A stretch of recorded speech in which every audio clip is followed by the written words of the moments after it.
Magandang gabi sa inyong lahat mga kababayan. Isa na naman Mainit. isa na naman pong talakayan ng ating pag-uusapan ngayong gabi na maiinit na balita na may kinalaman sa ating pang-araw-araw na buhay. Unahan na natin dito sa si Vice President, dating DepEd Secretary at NTF-ELCAC, Inday Sara. Eto nga. Ayaw umattend. Ayaw ba niyang ano? So may 20 million kasi yung gagastusin nila dyan sa zona na yan.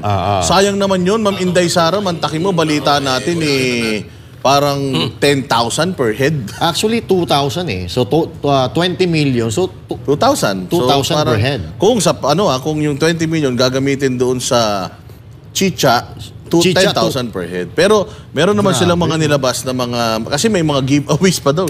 Giveaway? Ano to, birthday? Birthdays. Kailangan pa ng giveaway. Eto nga, Boss Dada Cocholi, medyo nakakalungkot ito dahil nung nakaraang administrasyon, hindi naman sa atin, hindi naman sa pinagkukumpara natin, pero ikumpara na rin natin. Kasi noong last zona ni Pangulong Duterte, kung baga final countdown na yun, 4.7 million lang yung ginastos. Tapos compare dito sa 20 million, apat na doble. Hindi na pa talaga kayo marunong mahiya sa taong bayan. Kasi pera po ng taong bayan yung ginagastos ninyo. Ano po ba ito? Sabi nga ni Secretary ng ng Kamara, maliit pa nga daw yan. Maliit? Maliit pa. So parang nagtipid pa sila niyan. Oo. Lintik naman kayo. Hindi ko makalimutan na, Master Judea, yung kwento ni Doc Lorraine Badoy. Na nung panahon daw nila, ang kinakain lang nila sa Malacanang, gulay, isda lang. Kasi nga daw, nakakailang naman na kumakain ka ng masarap. Tapos yung mga nasa paligid mo, kumakain. Kinakain ng tutong, mga mga dilis-dilis lang, tapos yung mga... Coach Oli, ikaw ba nakarating ka na dyan sa sa Batasan Pambansa? Hindi pa, pero mas matindi sila nga dati. Itong kailan lang, 2022. Pero hindi na ang hinanda, Ensimada. Ayun. Mas matipid yun. Hindi, mga vloggers lang na mga wala naman kasing, kumbaga... Walang VIP dun. Walang mga... Hindi, may VIP, naka-buffet daw. Buffet, pero yung media, yung mainstream media, naka-buffet. Ay, syempre. Yung vloggers, Ensimada. Kaya nabuo yung Ensimada vloggers. Buti pa tayo, pinapakain tayo ng mga steak ni Pastor Kibuloy. Tsaka yung mga lobsters, Lobster, tapos may squid. Mahirap magpapayat dito sa SMA. Kaya bitter na bitter Oo, walang hiya. Pero ayun nga, grabe talaga itong administration natin. Sobrang garbo, Master Judea, mantakin mo. Na lang. Tapos last year, ang budget natin, national budget natin, if I'm not mistaken, nasa mahigit 5 trillion lang. Ngayon, 6.35 trillion. So, nadagdagan ng halos 1 trillion or 1 trillion. Pero, wala naman sila nagawa nung nakaraang taon.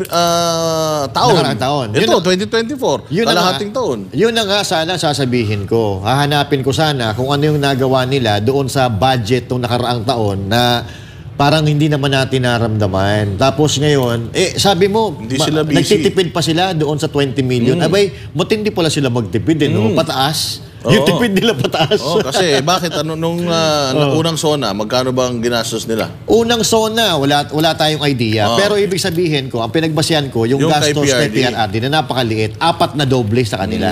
Grabe yan. From 250 to 20 million. Grabe mga kababayan. At kaya nga siguro, hindi siguro maatim ni VP Sara na umattend dyan kasi sa sa budget pa lang, sa pondo pa lang ng pagkain, nagkakalokohan na tayo. 20 million, 20 million. Parang pag umattend si VP Sara, parang nakisali na rin siya sa panluloko. Meron ako itatanong. Tanong lang naman to huwag kayo magagalit kasi yung huling nagtanong dito sa SMN ay pinakulong nyo Ano yun? Tanong lang naman. Hindi kasi baka mamaya yung giveaways na yan, baka maraming commissioner. Commissioner. Commissioner. Tanong lang, baka naman may kupit pa kayo dyan. Hindi, ang tanong, may bidding ba nangyari? Doon sa mga giveaways. Malamang may bidding yan kung sino mas mura, kung sino ganyan, di ba? Ang dami nyo naman sinisilip. Sabi nga ng presidente natin, ba't palagi nyo kami sinisilip? aba, kung ayaw niyong masilip, umalis kayo dyan, ngayon pa lang. Di ba? Nagpresidente ka eh. Sino gusto mo silipin namin? Yung sekretary mo, asawa mo. Pero sobrang garbo, no, Coach Oli? Kasi isa pa, itong Senate building na dapat ang budget lang yan, ang inapprove ni dating Senate President Tito Soto is 8 billion. So ngayon, umaabot na siya ng 20. Ang pinag-awayan nila nung nakaraan ni Binay at saka ni Cayetano, yung 23 at saka 21 billion, which is sobrang layo from 6 billion. Ngayon, meron daw parang statement ang DPWH na ito daw ay tataas hanggang 27 billion. Grabe, doble yung tinaas no? Hindi natin alam kung anong gusto nilang mangyari doon sa Senate building na yan. Ano yan? May helipad, may swimming pool. Siguro hindi, kasi gawa na yung basketballan. Kasi alam naman natin, sila Senator Bongo, yung mga senador dyan, mga bata pa, mahilig magbabasketball. Okay lang yun. Recreation. Pero matindi ha, landscaping, 600 plus million for landscaping, tapos 800 million for security, yung mga CCTV. Naku po, siguro yung mga pebbles na gagamitin dyan, siguro mga diamonds yung nalalagay dyan sa tapos, kaya nakita mo naman kung paano naging 600 million yan? Si Tarzan ba dyan natitira? May 6 billion. Sa ano na yan? May 6 billion ba na Bermuda grass? Grabe naman yan. Kita mo yung green high grade. Ilang helipad dyan? Isang helipad, tapos kung mga ano-ano pa letter X Ang tingin ko dito, mayroon silang tigi-isang kwarto dyan. No, tapos doon nila dadalhin yung mga kabit-kabit nila. Ay, grabe naman, walang kabit, walang ganun. Sorry. Masama yun, ng bibig ko. Hindi, yung may kabit lang, hindi ko naman sinabing sila lahat, 'di ba? Bastos naman ng bibig. Hindi, pero grabe talaga to. Grabe talaga tong ano na to, tong building na to. Kasi, well, okay lang naman mangarap ng ganyang kagandang mga facilities sa Pilipinas. Why not? Kaya lang kasi mas maraming mas marami tayong dapat unahin ba? Correct. Mas maraming mas importanteng problema na dapat solusyonan kaysa dito. Hindi naman na gumagana yung Senate building dyan sa may Gumagana yun, kaya lang ang upa natin kasi doon lumalabas na 100 million per year. Okay. So mas makakatipid siguro tayo dito. 100 million per year, parang 8 million yun plus parking lot na 500,000 per month. So basta ganun, parang lumalabas na 100 milyon sa isang taon. Kung ito, syempre, pang matagalan na ito. Yeah, lifetime na to Pero yun nga, inaprubahan to noon kasi nga, ang initial na budget dito, 8 billion lang. Pero ngayon, naging na siyang, kumbaga nanganganak yung simpleng proyekto na building, nilagyan ng mga kung ano-anong korte, nilagyan ng mga kung ano-anong features, talaga naman, kumbaga nag-a-update yung design, syempre, tumataas ng tumataas. So parang nagkabudulan din dito, no? Nagkabudulan kasi iba yung pinangako, iba yung nangyari. Which is naman, yung mga unang nag-conceptualize naman nito, maganda naman yung maganda yung kanilang hangarin na instead gumastos tayo ng ng 100 milyon buwan-buwan. Taon-taon. Dito na tayo sa pangmatagalan. Pero sigurado ko, hindi ganito yung design. Correct. Wala kayong pogo sa loob niyan? Hindi ko alam. Kung baka merong mega mall na sa loob niyan o baka meron ng ice skating rink. Hindi ko talaga magets bakit kailangan natin ng ganito gagarbong Senado. Kasi kung gagawin mo yan, nilagyan mo ng tulay, ginawa mong tulay sa mga kailangan na lugar, may mas pakinabang sa mga Pilipino. Sobrang laki naman ito, Coach Oli, Boss Dada, kung mga mga senador lang naman ang mag-uupisina dito. Yung isang building siguro dyan, kasya na lahat ng senador, 24 lang naman senador. Hindi, kasi tingnan mo lang naman yung Senate building ngayon. Nag-function naman yun ng ganun lang kasimple. Di ba? Di ba? So bakit kailangan natin ito? Anong may tutulong? Magmumura ba bigas ng 20 pesos ang kilo kapag nagawa natin tong building na to? Tataas ba bang ekonomiya natin? Gaganda ba ekonomiya natin? Bababa ba ang poverty rate sa Pilipinas? Tataas ba ang may mga trabaho sa Pilipinas? Palagay ko hindi naman This is all aesthetic para sa aesthetics, saka self-serving din. 27 million billion, alam mo nung pandemic, ito si Isko Moreno, sinabi ito ni yung tumakbong Vice President niya, si Doc Willie Ong. Isa sa kinabiliban ni Doc Willie Ong kay Isko Moreno is yung vision niya sa Manila. Ang isang ospital daw is 3 billion. Kine-question niya 3 billion. 3 billion. Nakapagpatayo ka na ng isang ospital na state of the art. Imaginein mo, ilang ospital na sanang naipatayo nito. Napakarami. 27 billion. Siyam na ospital. Sipin niyo yan. Kasi yun yung sinasabi ni Doc Willie Ong, kaya medyo masama ang loob niya. Kasi ang laki ng budget ng Department of Health noong panahon ni PRD, ni Duque. Pero kahit isang ospital, wala silang naipatayo. So yun lang, doon tayo medyo nalungkot. Samantalang yung si Mayor Isko na pandemic nakapagpatayo siya ng hospital na talaga ng state of the art, no?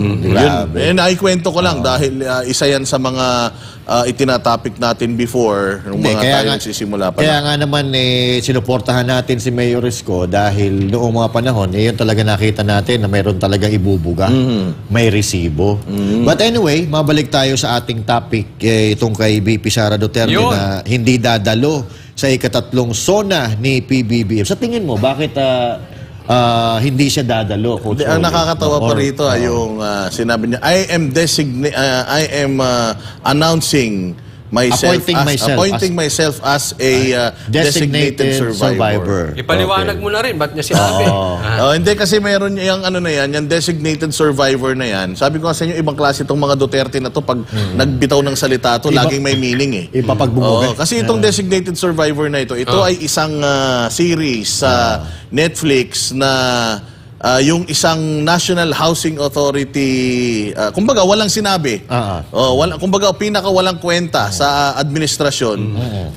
Magkakaroon ng parang ganito, SONA. Sinabihan siya na, dito ka, magtago ka rito kasi baka may mangyari, ikaw ang designated na. Napapalit. Kung mangyari sa presidente. Kumbaga yung tao na yun is talagang walang kwenta. Si NHA, alam mo naman sa Amerika, parang hindi naman yung mga projects nga niya, hindi ina-approve. So, kumbaga sa lahat ng mga secretary, siya yung pinakawalang tira. So parang sinasabi dito ni Inday Sara na siya yung pinakawalang kwentang gabinete. Kaya dinedesignate ko yung sarili, tawag dyan, ina-announce niya yung sarili niya as the designated survivor. Pero yun ay series. Yun ay series. Pero ang totoong kahulugan talaga ng designated survivor. Ako na mag-explain. Ikaw na. Hindi ko na babasahin kasi alam ko naman yan. Madali na ako Okay. Ang designated survivor, ayan po ay isang designation na wala dito sa atin, which is mayroon sa US. Ito kasi ito yung isang tao or miyembro ng isang pamahalaan or sa US mismo na itinatago. Nilalagay sa isang lugar, kung halimbawa magkakaroon ng pagtitipon yung mga malalaking tao, Vice President or diretsuin mo na, mamatay lahat yan. Presidente sa Amerika. Yung isang tao na yun itatago para kung may mangyari man doon sa magiging katulad ng mamatay lahat yung mga yan. Mamatay silang lahat. May papalit. May automatic na may papalit. Tanungin mo na rin kung mamamatay sila bukas. Kung mamamatay sila bukas at ba't hindi pa ngayon? Kung mamamatay yung mga hangal sa kapangyarihan na gustong magtagal sa kapangyarihan, ibig sabihin, dinidesignate na ni VP Sara yung kanyang sarili na siya ang papalit. Hindi, which is totoo naman. Totoo naman talaga. Seryoso naman yun. Totoo. Kasi first thing first, Vice President si VP Sara Duterte. Pero joke lang yun. Huwag niyo masyado seryosohin. Kayo pa naman, napaka-gullible nyo. Ako naman. Pinaliwanag mo sa Netflix.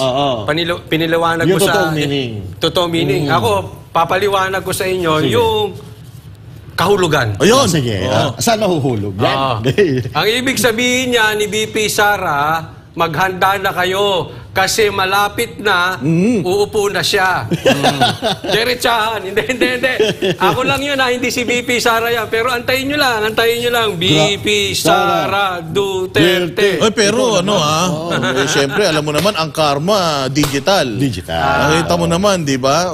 I-cut nyo to. Pag natupad, labas nyo. Anyway, chill lang kayo mga kababayan, chill lang. Kasi, masaya ako talaga. Hindi. Pag gumaganyan si Sara, masaya ako. Kasi. Hindi, marami na naman pumapalag ngayon. Katulad ng congressman dyan sa Maynila. Pumapalag-palag na naman. Pinagtatanggol na naman ito yung mga sip-sip na sip-sip kay Marcos Jr. na hindi daw magandang biro itong sinasabi ni VP Sara kasi yung alam niya yung di wag na natin gawing biro. Di totohanin na natin. Para mamatay sila. Ang laki-laki ng problema nyo Di totohanin na natin yan. Para ganun lang naman yun. Ayaw nyo pala ng biro eh. Gumangak-ngak-ngak. Napanood ko, nakita ko kanina, may statement eh. Oh. Kilala nyo yun? Ang dami yung drama. Ang dami. Oo, ang daming problema ng Pilipino. Maging sensitive kayo sa sa kalam ng sikmura ng mga tao, hindi sa mga feelings ninyo. Ang gusto niyang mangyari, maging sensitive si VP Sara sa mga binibitawan niyang mga biro. Kasi alam niyang biro eh. Pero kayo, maging sensitive kayo sa mga nangyayari sa ating bansa. Maging sensitive kayo sa mga problema na nangyayari sa ating bansa na ang dami nagugutom, tapos kayo nagpa-party-party. Ano ba naman yan? Diba? Tapos kung magbiro si VP Sara Duterte, pumapalag kayo. Sino na naman pumapalag dyan? Yung yung congressman nga dyan sa Maynila na ayaw din kay Isko. Yung OA yun. Nanalo ba yan? Talo? Panalo. Congressman nga siya ngayon eh. Congressman siya ngayon na sip-sip din kay Marcos. Marcos. Ito yung kalaban niya dati na iba. Oo, iba yun. Ano nangyari? Chat. Pero ano yan Pero masyadong sensitive tong mga natin. Masyado kayong... Kumbaga sa basketball, alam mo Coach Oli, yung nana, yung puro foul. Kahit wala naman, foul ng foul. Walang hiya naman talaga. Kasi ninenervyos na. Marami. Ang dami na naman. Pila na naman sa Goldilocks ngayon. Ang dami na naman magpupulburon ngayon. Wala naman. Mapapraning na naman. Ang dami na naman. Dada. Boss Dada. Hindi, meron ba tayong video ni Madam Inday Sara? Pakinggan natin. Ayan, sige, i-play nga natin yung video na yan para mas lalo silang mabaliw. Mapraning. No. Okay. No, I will not attend the sauna. I am appointing myself as the designated survivor. Bad Ayun shot. po, simple. Sinimpihan lang eh. I mean, alam mo naman na... tsaka, let's say for example, pabiro or seryoso, okay lang naman, wala namang problema. Wala namang masama doon. Ano ba yun? Naghirap babayan dahil dyan? Bumaba ba yung presyo ng bigas? Hindi naman. Oo nga. Hindi, tsaka ito kasi lagi yung tatandaan. Kasi ang ganda-ganda. Nakaka-bad shot. Yan. Kasi yung hiwa niya kasi dito eh. Kiss mark daw yun. Kiss mark daw yun, sabi ng mga bangag vloggers. Kiss mark daw yun. Talaga? Walang yan, no? Paano ginawa yung kiss mark? Tsaka itong mga tawag dito, congressman na ito, huwag kayong masyadong sensitive. Kasi dapat sa kapal ng mukha ninyo, sa dami ng mga kinukulimbat nyo sa bayan, yung mga magnanakaw, hindi lahat Hindi lahat. Kung nahihiya pa kayo, nakukuha nyo pang mahiya, wag ganun. O tsaka yung biro lang yan, katulad yan, nakaraan, si PRD, nagbiro lang din. Na alam ko kung nasaan, kaya lang, di ko sasabihin, secret, tinan nyo, sineryoso nyo. Gusto nyo pang sampahan ng kaso yung matanda. Pati yung pinaka-chief ng pulis, sumakay. Lakdan to, kuha naman, dapat kayo, delikado sir. Yan, delikado yan. Kayo, sir, may mga pinag-aralan kayo sa mga ganyan, mga intel, di ba? Dapat mas malakas ang pakiramdam nyo at nalalaman nyo dapat kung ano yung biro at kung ano yung seryoso. Kami nga alam namin na nagbibiro si PRRD. Kayo, seryoso kayo. Hindi, dito kay Inday Sara. Alam mo rin naman si Inday Sara rito na nangaasar lang siya. Correct. Alam mo dito kasi ang asar talo. Ang problema kasi, ang galing yung mang-asar. Pag kayo yung inasar, pikon na pikon kayo. Oo. Hindi katulad nung isa, pag inasar mo, yung Trillanes, Oo, magdidemanda. Ang hilig-hilig magkwento, ganito, ganyan. Si Bongo daw, walang ginagawa. Si Bongo, trabaho ng trabaho. Correct. Samantalang si Trillanes, namimigay na rin ng bigas. Ay, meron ba? Tahol na tahol. Tahol ng tahol. Anyways, unahin siguro natin yun. Mamaya na. Mamaya. Ito. Babalikan ka namin, sir, ha? Basahin mo to, Jude. Okay, mga kababayan, iginiit ng Philippine National Police na solong desisyon ng bagong talagang Regional Director ng PRO 11 na si Police Brigadier General Nick Torre ang pagpapalit ng mga pulis sa Davao City. Nito lamang Miyerkules, 3 beses na nagpalit ang Chief of Police sa Davao City sa loob lamang ng isang araw. Narito ang balita ni Paul Montibon. 3 beses nagpalit ng bagong Chief of Police ang Davao City sa loob lamang ng isang araw. Nitong Miyerkules ng umaga nang italaga bilang OIC Director ng Davao City Police Office si Colonel Lito Patay Perodo. Pero tumagal lamang siya ng 4 na oras at 38 minuto sa naturang pwesto. Ayon sa impormasyon, nasa gitna noon ng kanyang command conference si Patay kasama ang 19 na bagong talagang mga pulis nang makatanggap siya ng tawag mula sa Campo Crame. Hudyat ng agarang pagtatapos ng kanyang termino bilang bagong hepe ng DCPO. agad siyang pinalitan ni Colonel Sherwin Butil bilang bagong officer in charge. Bagamat walang formal na turnover ceremony, agad na inokupa ni Butil ang posisyon para pamunuan ang DCPO.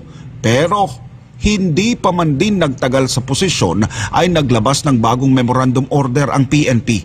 Sabi sa memo, hindi na si Butil ang OIC ng DCPO, kundi ang dating Criminal Investigation and Detection Group NCR Chief Police na si Colonel Hansel Marantan. Sa panayam ng media kay PNP-PIO Chief Police Colonel Jean Fajardo, sinabi niya na ang nangyaring rigodon sa Davao Region ay solong desisyon ng bagong talagang direktor ng Police Regional Office 11 na si Police Brigadier General Nick Torre. Ani Fajardo, bagamat isang ordinaryong palitan lamang ang nangyari, ay may ibang dahilan pa raw silang tinitingnan tulad ng pagtaas ng kaso ng krimen at rape sa rehiyon. When the new regional director assumed as the regional director of Police Regional Office 11 ay nag-ikot po siya sa mga stations, may mga nakita po siya ng mga discrepancies in terms of the crime statistics. So these are now under investigation. Ang direction po ng desisyon, this is his sole prerogative ng regional director, ay lahat po yon, ang intention po nun is to further improve yung delivery ng public service, lalong-lalo na po sa mga mamamayan po natin sa Davao Region po.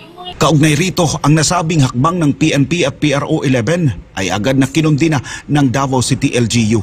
Sa kanyang pahayag, sinabi ni Davao City Mayor Baste Duterte na hindi sila nagkulang sa pagpapatupad ng batas at mga pulisiya sa lungsod. Ipinunto niyang naabot ng Davao City ang estado nito ngayon dahil na rin sa kusang pakikiisa at pakikipagtulungan ng lahat ng sektor. Pangiinsulto nga raw ng maituturing ang ginawang ito ni PNP Chief Marbil sa mga naging pagsisikap ng mga tinanggal na mga pulis Davao na naging susi sa pagiging payapa at maayos na lungsod ng Davao. Kwenesyon rin ni Mayor Baste ang naging dahilan ni PRO 11 Director Police Brigadier General Nick Torre na may anomalya sa mga naitatalang krimen sa lungsod, gayong consistent ang lugar bilang top performing police office sa buong rehiyon. Sa katunayan nga, matagal nang kinikilala ang Davao City bilang isa sa pinakaligtas na lugar hindi lang sa Asya kundi maging sa buong mundo. Sa huli, nilinaw ng tagapagsalita ng Pro 11 na wala namang kinalaman sa arrest warrant laban kay Pastor Apollo C. Kibuloy ang mass relief sa mga opisyal ng Davao City Police Office. Matatanda ang sinabi na noon ni Torre na hindi niya prioridad ang pagtugis sa butihing pastor. Para sa Diyos at sa Pilipinas kung mahal, nag-uulat Paul Montibon, SMNI News. Oh, yan. Ibang klase, no? Apat sa loob ng isang araw. Tapos, itong isa kasi yung patay, sinasabi nila na nilipat kasi yun sa Maynila eh. Tao talaga to ni PRD. Nung nilipat daw to sa Maynila, isa to sa mga nagpatupad nung tokhang. Yun. So, nagkamali sila na ibinalik nila sa Davao. Kaya tinanggal nila. Naglipat sila ng iba. So ngayon, ang ipinalit nila, itong Marantan. Na, Diyos ko po, i-check nyo lang sa YouTube. I-type nyo pangalan. Netong Marantan. Tingnan ninyo kung ano yung mga, ano nito, kung ano yung mga kaskaso na na-involve itong mamang ito. Di umano according to Digibantet, tsaka sa community din ng mga police, na ito daw mamang ito ay trigger happy. Yun daw ang ano sa kanya. Yun daw ang kanyang parang moniker o yun, kilala daw siya doon. Pero Master Judea napakahirap din kasing intindihin na bukod sa napakaayos na probinsya ng Davao, nung panahon ni Senator Bato, nung si Senator Bato nagbigay din ng statement. Meron. Sabi niya, for the longest time, laging Davao City Police yung nananalo. Sa mga competitions. Sa mga kompetisyon. Ng pinakamahusay na presinto. Kumbaga, lahat. Ngayon, dumating daw sa punto na mismong ang krame ang nagsabi na hindi na kayo pwedeng sumali dahil masyado na kayong magaling. Para mabigyan ng pagkakataon. Yes, mabigyan naman ng pagkakataon yung iba.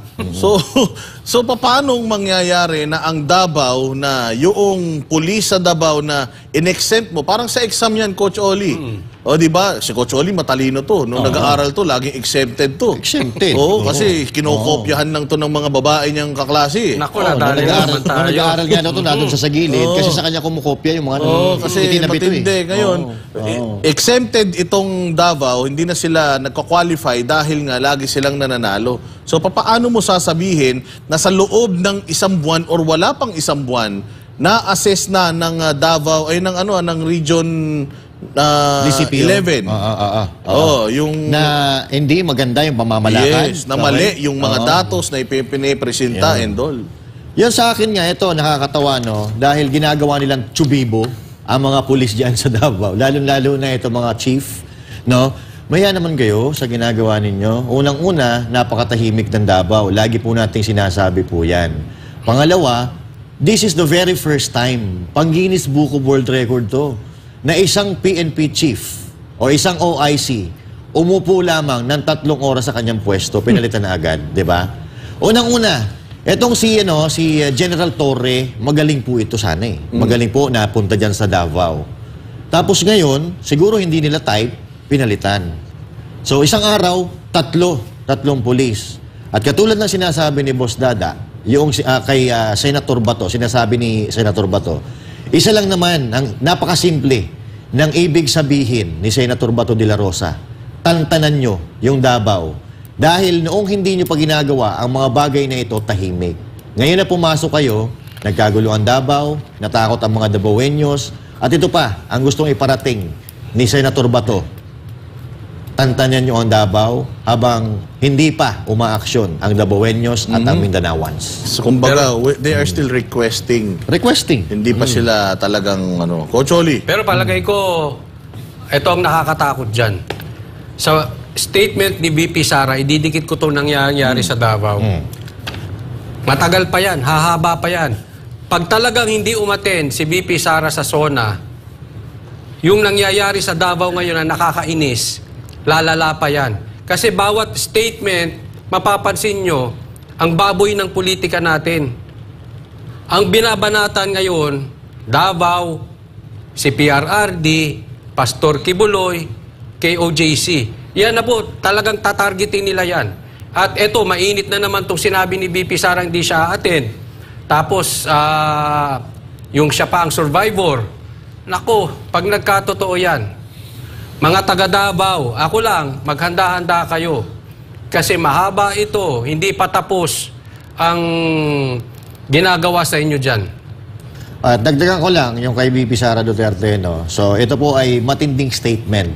Pabiro man ito o seryoso, ito po ay statement galing sa mga Duterte or kay BP Sara na mismo nang gagaling na siya ay parang sa tingin ko kumakalas na talaga siya.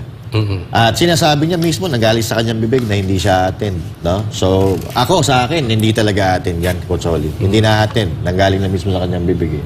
And that is a very strong statement. Correct. Na nililinyahan na ni BP Sara. Sisip-sip ba kayo dyan? O dito kayo? Parang ganun eh. Nasimula na ito. Kaya nga, July na, simula na ito. Tsaka itong nangyayari sa Davao, maaaring ito ang dahilan ng pagsasalita ni BP Sara Duterte ng mga ganyang mga bagay. Kasi kung ikaw ay napakahabang panahon mo inalagaan, inayos ang iyong syudad, tapos sisirain lang ng iilan, abay talaga namang hindi ka matutuwa dito, di ba? At unang-una, sino ba mag-uutos? Kanino ba manggagaling ang command sa mga gusto nilang gawin diyan sa Davao, kundi siyempre dyan sa mga nakakataas na leader ng ating bansa ngayon. Kaya malamang, sa alamang, ito ang napakatinding dahilan yung nangyayari sa Davao, magmula kay Pastor Apollo Kibuloy, na kaibigan ng mga Duterte, ang ginagawa nilang pangtsutsubbibo diyan sa mga kapulisan diyan sa Davao, na talagang kahit ordinaryong tao, kahit wala kang aral na tao, alam mo na mali at hindi maganda yung nangyayari talaga diyan. Ito talagang administrasyon na walang utang na loob. Ito talaga maaalala ninyo, ito yung sinasabi nila, this administration will come out as yung administration na walang utang na loob. Correct. PRRD during his time, napakaraming mga priorities, pero inuna niya ang kapulisan. Correct. Pulis, ang una niyang itinaas ang sweldo para hindi na kayo gumawa ng mga kalokohan. Yung mga guro na importante rin ang role sa society natin, hindi niya pinrioritize. Hanggang ngayon, ang mga guro, nagre-request pa ng taas sahod. Correct. Ang mga healthcare workers, nag-pandemic, yung mga allowances nila, hindi na ibigay. Pero agad-agad sa police tsaka sa mga sundalo, naibigay kaagad yung pagtaas ng mga sweldo ninyo. Kaya nagtataka ako, bakit nagpapagamit kayo? Kayo po ay pulis ng Pilipinas, hindi po kayo pulis ng Malacanang. Okay. Lagi niyo pong tatandaan na ang inyo pong ang inyo pong lagi sinasabi is to serve and protect. Hindi po to serve and protect yung mga nasa posisyon, but to serve and protect yung bansang Pilipinas. Dahil tayo ang dapat na pinoprotektahan. Yung mga yan, kaya na nilang protektahan yung sarili nila. Napakaganda nitong sinabi ni dating General Bato de la Rosa, ngayon senador na. Ang formula daw nila for success is the adherence of the doctrine of community policing that states the police is the community and the community is the police. The bond between Davao City Police and Davao City community is very strong. We have a city hall that is giving its all-out support. We have local media that is so fair and friendly. Sino ang local media ng Davao? SMNI. SMNI, okay.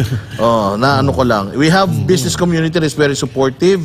We have the Davaoeños that take pride from being disciplined and who are always ready to caution a visitor who violates the anti-smoking. Well, in terms of yung dito sa Maynila, pag umaalis tayo ng bahay, sinasabihan tayo na, mag-ingat kayo sa mga magnanakaw, Ingat ka sa mga mandurukot. Sa Davao, baliktad. Oo, yung mga magnanakaw ang sinasabihan nila, mag-ingat kayo sa mga Duterte, Oo, dahil uubusin kayo ng mga yan. Ganon sa Davao. Merong kumbaga, yung society, yung community ng Davao, yung probinsya ng Davao, kumbaga, nagtrabaho sila hand in hand. Police, yung mga businesses, mga tao, kumbaga nagtulungan sila, tapos sisirain nyo lang ng ganito. Bago mag-isang buwan, itong director dyan sa Region 11, sasabihin nyo na kagad na mali, na magulo ang Davao, na ang Davao ay hindi safe.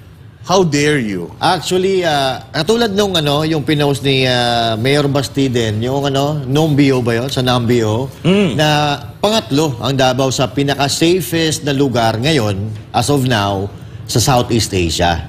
Okay? So, paano nila sasabihin na magulo ang Davao at padadalhan nila ng mga combatant, itong mga Special Action Forces, na katulad na sinasabi natin, numbers don't lie. Ito international to. International yung Numbeo, yung nag-ano ng mga... Alam mo, Master Judea, as much as gusto natin yung mga survey na yan, tayo mismo, nagpupunta tayo dun taga rito tayo sa Maynila Hindi na natin kailangan ng survey. Hindi ko na kailangan yung survey na yan. Personal natin. Alam ko Personal pag natin. nagpupunta tayo ron, ang ganda ng transportasyon. Pag sumakay ka ng taxi, may sukli ka, ibibigay nila yung sukli mo to the last centavo. Ayaw nila keep the change Oo, pag nag-keep the change ka, ayaw nila. Ibibigay talaga sa'yo. Kasi sila ay mga tapat na tao talaga. Kasi lalo na kung may service charge na yung restaurant, ayaw nilang tumanggap ng tip. Correct. At uulitin ko, maglakad-lakad ka sa Davao City, kahit balat ng candy, wala kang makikita sa kalsada. Pero, malinis. At saka, paano mo sasabihin magulo, maraming nare-rape sa Davao? Ang alak dyan, may oras. May oras. Di ba ang krimen, nakadikit yan sa bisyo? Correct. Walang bisyo dyan Bawal nga magsigarilyo sa public. Alak hanggang alas 10 lang. Wala na. Yung mga beer house yung mga beer house. Mga club. Pwede, para bukas pa rin. Orderin mo hanggat wala pa yung pero last yung order. kanilang mga convenience store, nakasarado na yung mga alak. Walang makukulit, no? Walang maniligalig. Sabi ko nga sa'yo, Coach Oli, dito, pabilin mo sa sari-sari store yung bata ng sigarilyo. Tapos sabihin mo, sindahan mo na rin. Pagdating sa'yo, kalahati na yung sigarilyo. Pero sa Davao, no way yun. Wala yun. No way yun. Tsaka ito experience natin yan, Coach Oli, di ba? Bumili tayo ng alak. Wala na kaming mabili. Kasi close na talaga. Yes. Ganon sila katindi. Seryoso Ganon sila sila kaseryoso. Walang susuray-suray dyan. Wala. So, kasi hindi ka malalasing. Kung magiinom ka mula alas 7 hanggang alas 12, hindi ka pa magsusuray-suray noon. Di ba? Hindi ka tulad dito sa Maynila na unlimited inom. So, syempre talagang masusuray-suray ka talaga. Doon, kinukontrol talaga nila. Kaya nga sa totoo lang, ayaw ni Banat Bay dyan Saan? Diyan, sa Davao. Sa Davao. Kasi hindi siya Kasi nga, nalalasing. hindi naman siya hindi nalalasing. Pero si Banat Bay kasi mahilig siyang mag-bar bar hopping. hopping, Wala eh. Tapos, kita mo dyan, yung speed limit natutupad, nasusunod talaga. Huhulihin ka Disiplinado. talaga. Disiplinado. Disiplinado dyan. Kaya sabi ko, every time na naririnig ko nagsasalita itong PNP na sinasabing Davao ay ganito, ganyan, bagamat hindi ako taga Davao, ako alam ko na experience ko eh. Kaya masasabi ko, mali yung impormasyon na ipinapasa nyo, masama po yan, lalo na dapat puros katotohanan lang lumalabas sa inyong mga bibig dahil ano kayo eh, alagad kayo ng batas eh. Correct. Kaya Coach Oli, Boss Dada, itong nangyayari dyan sa Davao, ito ay actually nakakababa ito ng moral ng mga matitinong pulis. At pati na rin ng mga LGU sa iba't ibang panig ng Pilipinas kasi kung nangyayari nga ito, ginagagawa nila itong ganituhin doon sa napakatahimik na lugar, paano pa kaya sa ibang lugar sa Pilipinas na totoong nagkakaroon ng kaguluhan o kriminalidad, hindi ho ba? Alam mo, may kukumpara ko yan sa nangyayari dyan sa dagat. Yan sa WPS na tinatawag nila. Kasi tingnan ninyo, puro fake news ang ginagawa. Walang nasa matinong kaisipan ang maniniwala na may rape, magugulo, at maraming mataas ang krimen dyan sa Davao. Pero pinapasama ang Davao kasi meron silang political agenda. Yun, politika. Politika yan. Kaya kayo, mag-iingat po tayo kasi ginagalit lang yung ating puso para tayo magalit sa China na hindi naman natin kaaway. Kaaway yan ng mga kano. Same scenario. In a bigger scale lang yung nangyayari at ginagawa nila na para tayo magalit sa China. Same thing dito sa Davao na pinasasama nila na talaga namang maayos. Ganyan po ang nangyayari sa gobyerno na ito. So, dahil Huwag po sa kayong politika, maniniwala sa akin. Kayo po mag-search. Tingnan po ninyo kung talagang magulo at mataas ang krimen sa Davao. Pag hindi yan totoo, chances are, and I believe, ganyan din ang ginagawa nila sa China. Yun. Dugtong ko lang sinasabi ni Black Coach Oli. propaganda. Yun. Propaganda. Totoo talaga na Smear campaign. politika ito. Gusto nilang sirain ang mga ang imahe ng mga Duterte para palitan ng ibang politiko dyan sa Davao. Pero bukod dyan, speaking of politika, anong ginagawa ni Trillanes sa mga Duterte at Isa kay pang Bongo? bubog Ayun yan. din. Politika rin. Diretso Politika mo. din. Etong si Trillanes, mga kababayan, simulat sa pool, mula noong, ulit natin, mula nung hindi napagbigyan ni Pangulong Duterte dahil ito di umano si Trillanes. So, ibig sabihin, ay si Trillanes, nakikiusap? Nakikiusap na So, maging bati sila vice-presidente. dati? Bati sila dati. Ba't galit siya ngayon? Hindi nga pinagbigyan. Binasted. Binasted. Oo, iba yung pinili ni PRRD na maging manliligaw. vice-presidente. Manliligaw. Eto si Trillanes. Pag-busted, iyakin? Eto si Trillanes, pagka nanghihingi ng pabor sa inyo, huwag niyong babastidin dahil matutulad kayo sa mga Duterte. Katulad, ano ba, yung kanino patugalit? Kay Enrile. Binasti din ito ni Enrile. Kasi? Nag-walk out dahil doon sa nangyaring pagba-backdoor niya diyan sa China. Doon niya kinasuhan si Banat Bay at si Aaron Roque. So kaya kayo, pag nilapitan kayo ni Trillanes, huwag niyong babasti din. Pag Kasi may binigay na bigas, ayan. tanggapin nyo. Tanggapin nyo. Kasi di umano, mayroon mga kababayan na kumakalat na picture na di umano ay namimigay daw itong si Senator Trillanes. Hindi kasi baka akala, bigas na baka alam nakasashi. niya effective kasi nung nakaraan si Romualdez Rice Namimigay. baka gusto niyang sabihin na yung Trillanes Rice mas mabango at mas bago. Baka yun ang gustong iparating niya. Gusto niyang sabihin. Kasi ito mga kababayan, Hindi natin kino-confirm na totoo to pero nakita natin to nagsisirculate sa social media. So, paki-check nga to kung sino man yung sa staff ni Senator Trillanes. Pwede po kayo makipag-ugnayan sa amin para i-confirm whether ito pong picture na to ay totoo o hindi. At gusto na rin namin po malaman kung saan po kayo nagpa-print niyan. Kasi medyo maganda yung pagkakaprint. Maganda. Pero alam mo sa akin kung totoo. Kompleto may sa ni Trillanes may. Ang agang ang agang nangangampanya disqualified to. Hindi, sa akin nga kung totoo yan Trillanes, ang cheap mo. Ang cheap. Ang konti nung bigas mo, ginaya mo talaga si 2 kilo. Trying Trying hard na copycat ka. Manggagaya ka. Tingnan mo ha, may pabigas ka, ginaya mo kay Tamba. Meron ka ring Team Trillanes. Si Tamba, meron din Team Tamba eh. May party list Gaya-gaya, yung mga ganyang gaya-gaya. Gaya-yeros yan. May party list, may mayor. Paano naging mayor? Hindi naman mayor to. Bakit Mayor Sally Trillanes na yung nakalagay dyan? Hindi, assuming na mayor. Assuming mayor na siya. Hindi ako naniniwala na totoo to. Baka kalaban ni Trillanes tong mga gumawa na to. Baka. Kung sino man ang kalaban ni Trillanes na gumawa nito para masira niyo si Trillanes, huwag niyo na sirain yung tao. Sira na yan. Sirain niyo pa, sira na. Kayo talaga Pero bilib ako sa tingin ko dito 2 kilo to. Alak ng tokwa na. Mali ito, talo. Ano tawag mo dyan? Talo sa taryahan eh. Kasi ako nung pandemic, namimigay ako 5 kilo, may noodles, may sardinas pa eh. Ako, oo. Hindi ka pa nagme-mayor, ha? Hindi pa ako nagme-mayor. Mali ito, talo to, Trillanes. Kung totoo to, ha? Oo, talo to. Wag ano tawag mo dyan? Sachet? Sachet. Namimigay ng sachet ng bigas. Baka pero baka naman kasi mahal tong bigas na to. Alam mo, mahal ng bigas eh. Pero ako naniniwala ako, Saan kaya niya binili to? Hindi ako naniniwala kay Trillanes. Sinisiraan lang si Trillanes nung kalaban niya sa politika. Kasi dali naman gumawa niya, magpa-print ka ng Trillanes, i-paste natin. Para ma-disqualify. May mga ganyan eh. Ako, may possibility. Hindi kasi si Trillanes, di naman siya ganyan. Di naman epal yan eh. Hindi, matalino. Epal ba yan? Si Trillanes? Hindi. Ano? Hindi epal yan. Hindi yan epal, super. Dumadaan yan sa dumadaan yan sa tamang proseso. Ikaw naman, Coach Oli. Grabe anong proseso niya? Tahol-tahol.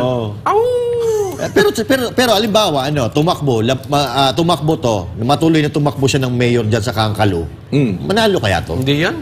Ang bilis na sagot. Hindi, ngayon, panalo na eh. Ayan nakalagay dyan, mayor na eh. Ikaw naman, ang bilis naman ang sagot mo. Talo yan. Ayun na nga, mayor na nga siya. Ayan na, mayor na. Loko-loko na lang maniniwala dyan. Loko-loko ba matagal kalookan? Mayor Sally Trillanes na yan. Anyway, ulitin natin, hindi po to sigurado na si Trillanes talaga. Ako personally, naniniwala ako, kalaban ni Trillanes ang gumawa nito para masira si Trillanes. Takanta lang ako. Hindi mo na kailangang sirain ang isang Trillanes dahil sira na, tapos sisirain nyo pa. Sira na yan, hindi na nga nanalo yan eh. Tumakbo nga ng senador nung nakaraan yan, hindi nga nanalo yan eh. Pero kung ito ginawa at sinisiraan si Trillanes, mas gago yun. Mas loko-loko yung naninira. Mas tanga, para yan yung sinasabi ni Banat Bay na pumusta sa bibe. Sisirain mo pa yung ganyan. Kalookan, ayusin nyo yung buhay nyo, kalookan ha. Lumaya na kayo mula sa mga politikong loko-loko ha. Kailangan na, bumoto kayo ng tama. Wag na kayong magbabalik ng loko-loko din. Alam mo si Trillanes kasi sa pagkakahimlay biglang lumabas eh. Meron din tayong isang ibabalita. Matagal ding nahimlay.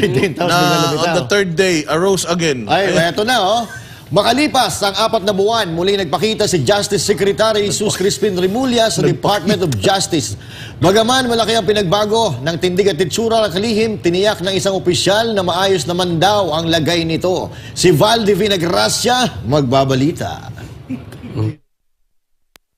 Mula sa malusog at malaking pangangatawan ni Justice Secretary Jesus Crispin Remulla ay makikitang malaki na ang ipinayat niya nang magpakita siya ngayong araw sa Department of Justice 4 na buwan mula nang huli siyang makita sa naturang ahensya. Bago sa DOJ ay nagtungo muna siya sa Malacanang kahapon.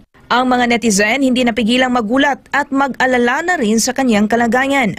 Sabi pa nga ng ilan, mas maiging mag-resign na lang si Remulla para maasikaso nito ang kanyang sarili. Pero ayon sa isang mensahe mula kay DOJ Undersecretary Margarita Gutierrez, maayos naman daw ang lagay ngayon ni Secretary Remulla.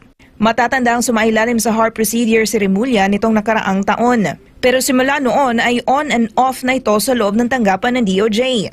Buwan ng Marso nang huling magpakita sa media si Remulla. Kasabay noon ang pag-anunsyo niya ng paghahain ng kaso laban kay Pastor Apollo C. Kibuloy.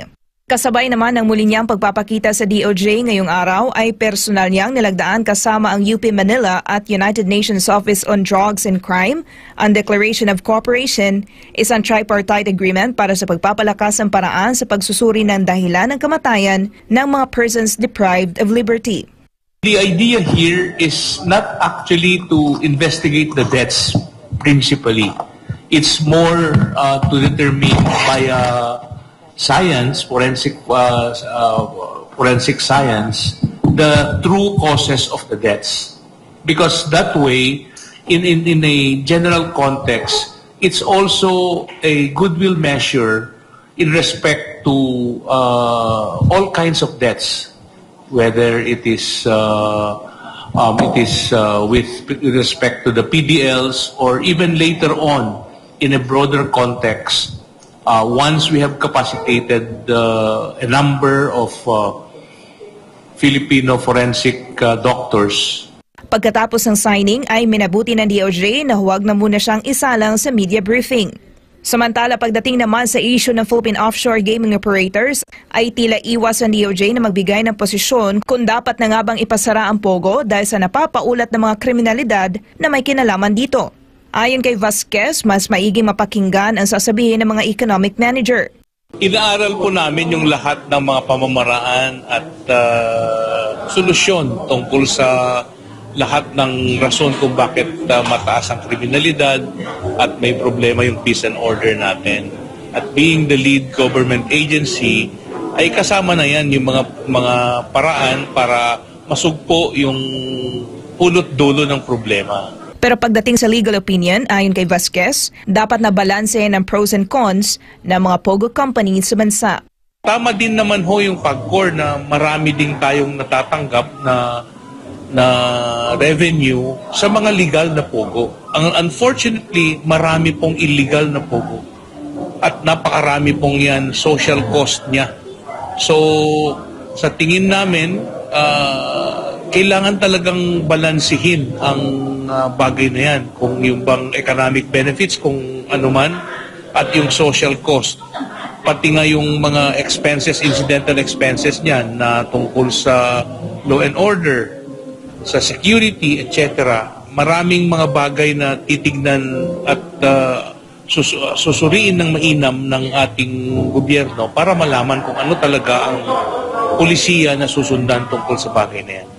Para sa Diyos at sa Pilipinas kong mahal, ako si Valdivina Gracia. SMNI News. Naku, malupit ito. Parang 99.9% na lang Grabe. Solved na yung kaso ni... Grabe ka sinasabi nyo? 99.9% solve yung kaso nung kay Tebis, di ba yun ang sinabi niya? No comment kayo ako dyan. talaga, masyado kayong No comment ako dyan. No comment. Sinabi, Coach Oli, yung English mo hindi na naman marinig. Hindi na naman Buti hindi narinig ko na naman. May Pero pag-iinita na naman. yun ang una kong nakita. Nung nakita ko, 99.9% na. Hindi, yun naman talaga yung sinabi niya dati. Yun ang naalala ko Yun ang lang. pinakahuling sinabi niya na naalala mo. Oo, But kasi anyway, ang galing mag-solve ng kaso niya. Isang linggo, 99.9% na. Ikaw, Coach Oli, may comment ka ba doon? Hindi, ako, para sa akin, kasi personal yan eh. So, sinabi ko nga sa vlog ko kanina, medyo ayoko nang patulan kasi yung dahil sabi ko nga, pagdadasal na lang natin na get well soon. Alin? Na gumaling. Kung Akala ano ko man, yung kung may sakit kaluluwa man siya, gumaling. No? Ayaw naman natin may masamang mangyari sa isang tao, kahit man ito ay kasundo natin o hindi natin kasundo.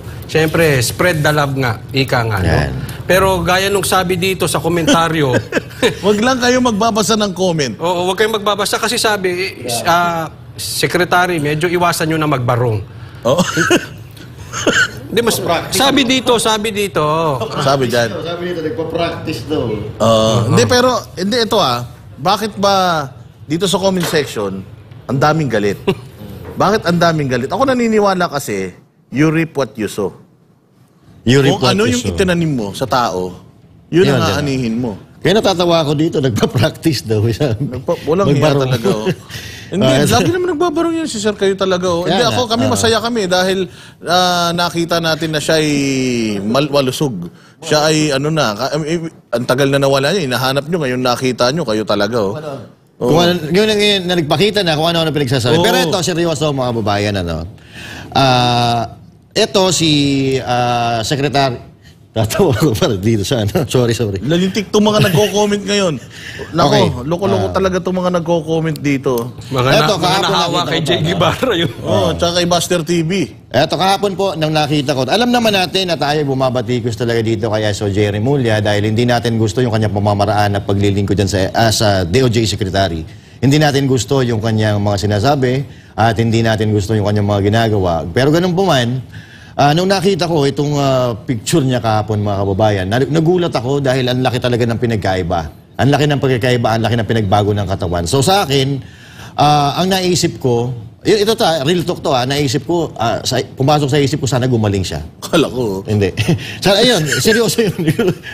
Sana gumaling siya. And you don't pray for other people to get ill, or worst, you don't pray for the death of any person, 'di ba? Instead, you pray for their fast recovery, 'di ba? Yes. Ganun naman 'yon, kasi bilang isang tao, dapat kahit papaano nakikita natin na hindi maganda yung nangyayari sa isang tao, hindi naman yung nakalugmok na sisipain pa natin. Pero ito lang ang maipapayo ko, 'di ba? Ito lang maipapayo ko.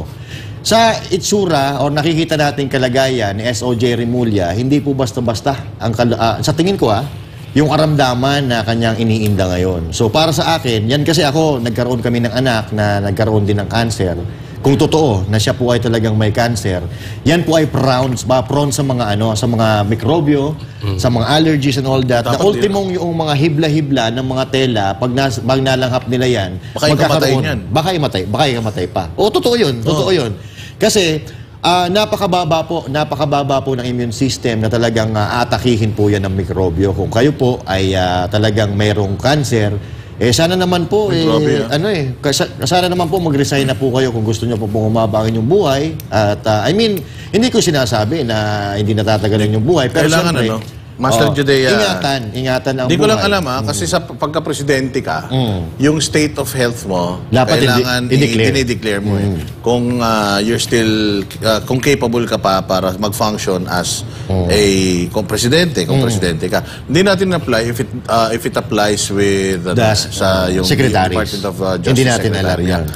So, sa tingin nyo ba, nagpo-function pa or makakapag-function pa ng maigi si Secretary Remulla as DOJ? Kasi sobrang critical kasi nitong nitong departamento na hinahawakan ni Secretary Remulla. At unang-una, Boss Dada, itong si Secretary Remulla ang may pinakamataas na sinusweldo sa ating gobyerno. Papaano kung hindi naman nakakapag-function na ng talagang yung bilang isang normal na tao or bilang isang normal na sekretary. Pero sabi naman, noong kanina nagsalita, sekretary ba niya yun, in good state of mind, nasa magandang kalusugan. Pero sa tingin kasi natin, medyo hindi mo pwede, ang hirap paniwalaan, nasa kasi yung pagbabago ng katawan is napakalala. After 4 months or 3 months, maganda yung pangangatawan niya. Tapos ngayon, biglang napakapayat na. Oo.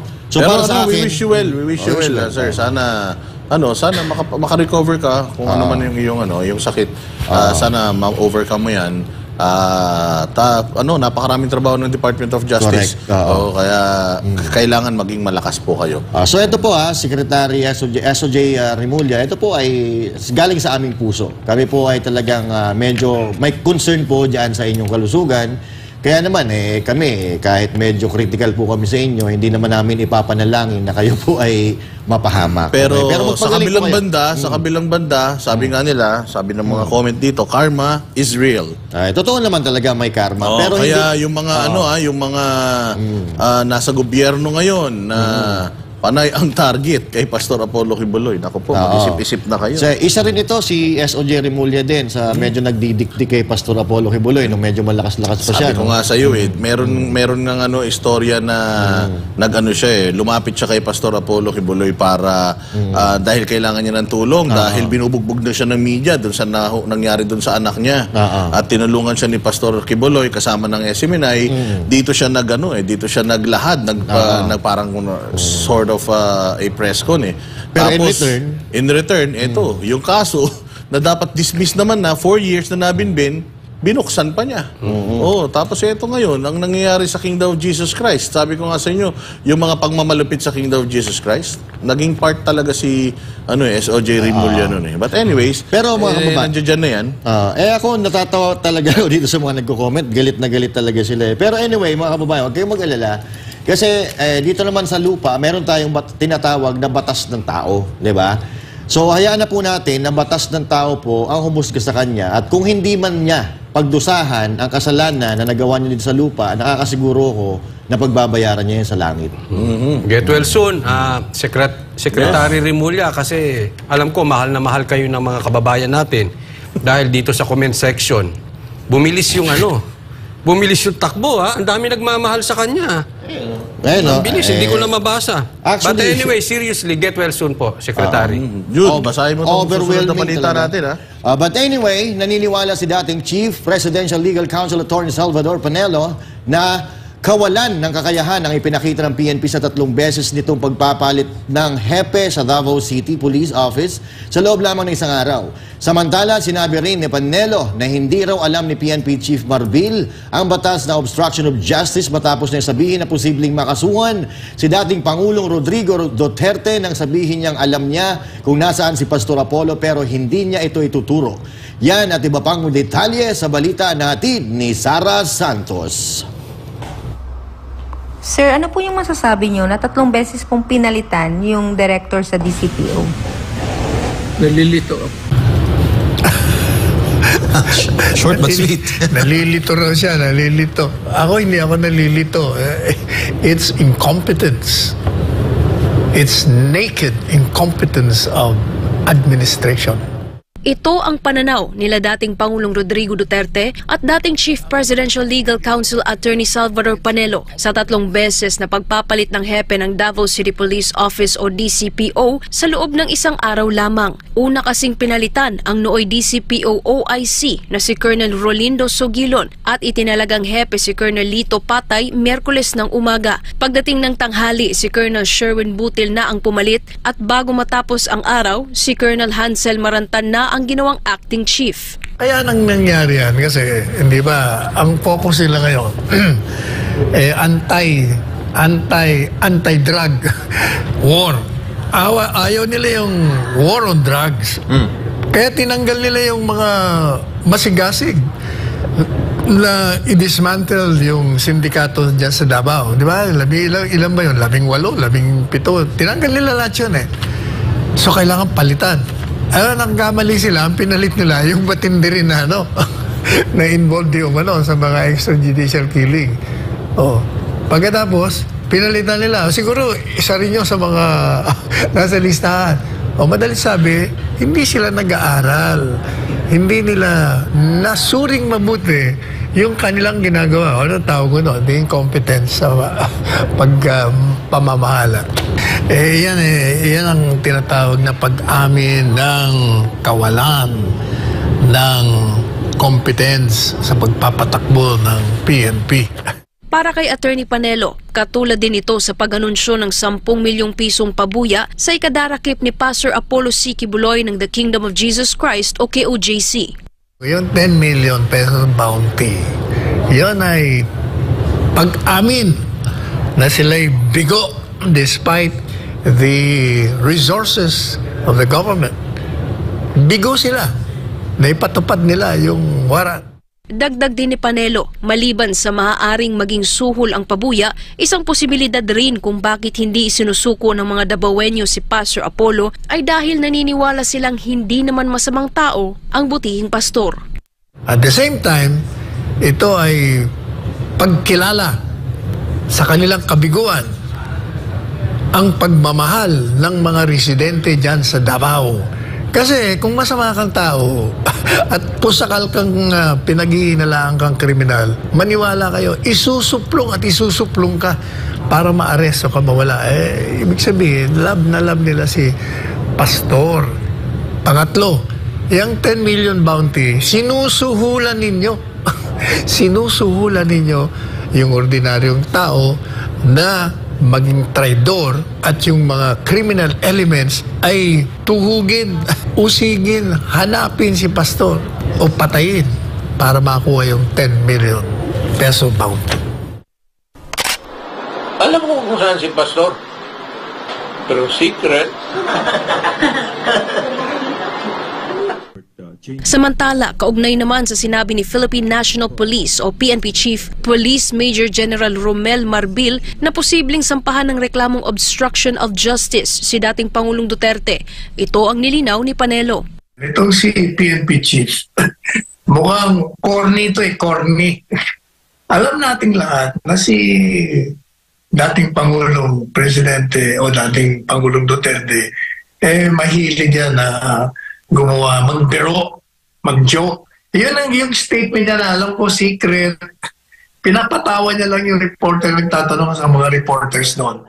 Ipinuto ni Panelo na wala rin namang sinabi ang PNP na nakita nilang nag-usap si Pastor Apollo at dating Pangulong Duterte matapos ihain ang warrant of arrest noong 10 ng Hunyo. Wala rin naman daw intelligence report na nakikipag-ugnayan ng butihing pastor sa mga miyembro ng KOJC. Common sense will tell you na there is no way by which this former president would know the whereabouts.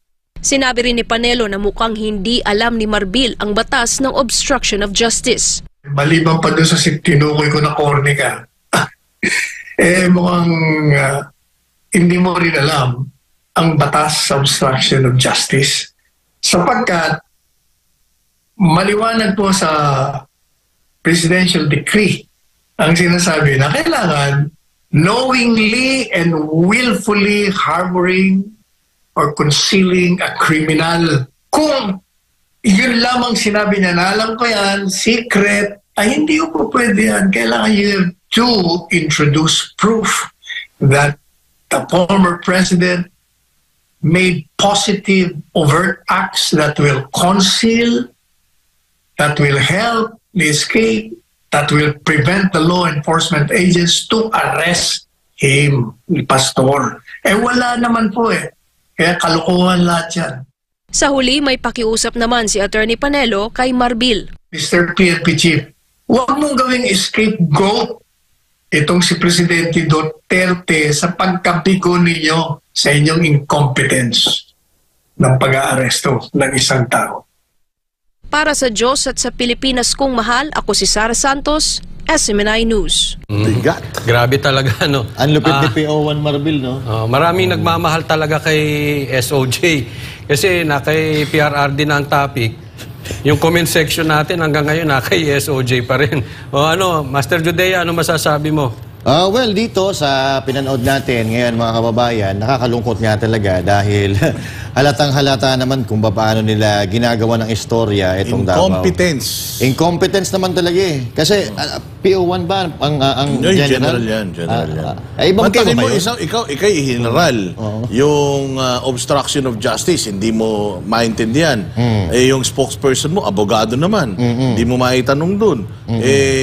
Alam naman natin na biro yun Tanga na lang ang maniniwala na sincere si PRD doon sa sinabi niyang yun. Na alam niya kung nasan si Pastor Apollo Kibuloy at secret. Meron ba namang seryoso ganyan magsalita? At saka ito pa isa. Yung mga, kanina may nalabas na naman daw silang statement na dinumog daw sila ng napakaraming tawag. Dahil dito, dahil nagbigay sila ng pabuyan na 10 million. Leads daw. Leads sa na naman. kinaroroonan ni Pastor Kibuloy. Kaya sabi ko, walang hiya kayo. Bakit nyo i-announce? Kung totoo na meron kayong lead at totoong maraming tumatawag sa inyo, ba't nyo ina-announce? Ano to? Para lang sabihin na tama yung desisyon na ginawa ninyo na maglagay ng patong na 10 milyon kay Pastor Apollo Kibuloy? Lukuhin nyo, lelang nyo. Alam nyo maloloko nyo? Yung mga totoy. Para sinabi nila magaling sila mag-basketball pero lumpo. Walang iya. Hindi nyo kami maloloko. Saan ka naman makakita? Marami kami natanggap na tawag. Nagbibigay ng lead kay Pastor Apollo Kibuloy dahil dun sa ibinabang 10 milyon. Baka nagli-lead a prayer yun. Ewan ko sa mga alam nyo naman, ang daming chismos sa Pilipinas. Ako nga, hindi naman ako tumataya na sweepstakes sa text message. Lagi ako may natatanggap na nananalo ko sa sweepstakes. Baka hindi natin alam yung tumatawag sa kanila. Baka mamaya minumura pala sila. Scamming kayo niyan. Pero ito nakakahiya kayo sa totoo lang. Nakakahiya kayo pagka hindi nyo napalutang si Pastor Kibuloy sa kabila ng pagbibigay ninyo ng 10 milyon na patong sa ulo niya. Nakakahiya kayo. Ibig sabihin, walang amount na pera na pwedeng nakatumbas ng loyalty ng mga nagmamahal kay Pastor Apollo Kibuloy. Tatandaan niyo yan. Okay. Ito naman sa akin, hindi ko maintindihan itong si PNP Chief Marbil at medyo natawa ko dun sa sinabi niya na dahil pugante daw si Pastor Apollo Kibuloy, hindi siya pastor. 40 years, no? 4 na dekada na naging pastor si Pastor Apollo Kibuloy, tapos i-degrade mo lang yung pagkatao niya, tatanggalin mo sa pagkapastor. Ano namang klaseng ganyan ang style nila.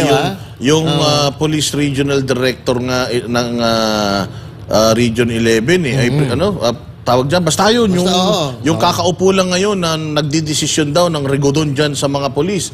Wala pang isang buwan eh. Nasabi na nga niya na magulo ang Davao, hindi daw totoo na peaceful ang Davao eh. So ganun din to si Marbil. Pare-parehas sila ng karakas ng utak. Naniniwala ba kayo sa mga hula-hula? Kasi may napanood ako kay Rudy Baldwin ba yun? Rudy Baldwin na natakot ako kasi ang hula niya, pulis sa pulis daw ang magpapatayan in the future dahil sa mga nangyayaring kaguluhan sa ating bansa. Dati namang nangyayari na yan eh. Oo, pulis sa pulis magpapatayan? Parang hindi na tayo safe noon. Akala ko, pulis sa pulis ang nagsasaksakan eh. Sa likod? Hindi, saksakan ng pangit.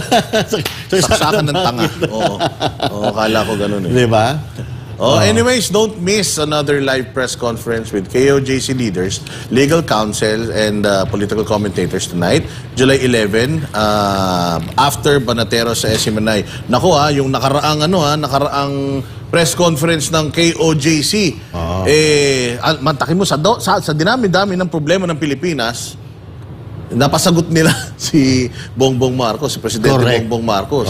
So sigurado, panoorin ninyo to, malupit ito dahil malamang sa malamang yung mga statement ni President Marcos pag-uusapan dito. Sigurado sasagutin dito. Alam niyo naman pagka KOJC laging laging nasa legal yan, nasa tamang proseso yan. So sigurado. Kasi matatalino eh. Kung panonoorin mo talaga yung press conference, napakatatalino ng mga abogado, legal counsel ng KOJC. At talagang hindi mo talaga sila malalamangan dahil halatang-alata na aral po sila. Kaya huwag niyong kakalimutan panoorin pagkatapos po ng Banateros Live. Pagkatapos nito, nagre-ready na po sila. Dahil yung napanood nyo, patikim pa lang po yun. Ito, mas matindi dito dahil marami tayong natutunan nun. Mas marami na naman tayong matututunan ngayon, sigurado. At dito, may mangyayaring sagutan kasi nagsalita si Pangulong Bongbong Marcos. Sigurado sasagutin nila yon mga kababayan. Kaya abangan po natin yan. Medyo kaabang-abang naman talaga ito. Sige, last message tayo. Last message ko, siguro, karma is real, sabi nga nila. So, yung may mga ginagawang kasalanan dyan, magsilbing aral, itong mga nakikita nyo ngayon na biglang mga lumulutang-lutang na mga tao, ayan, magbago na kayo, ha? Huwag kayong masyadong nagpapadaig sa politika. Siguro maganda, konting pera lang, okay na. Hindi nyo madadala sa kabilang buhay lahat yan. Hindi nyo mailalagay sa maleta lahat ng mga kayamanan na ninakaw ninyo at dadalhin ninyo sa hukay. Maniwala kayo, mga Rolex nyo, ang makikinabang dyan, mga jowa ng mga asawa nyo. Okay. Ako na ba? Sige, huling mensahe natin.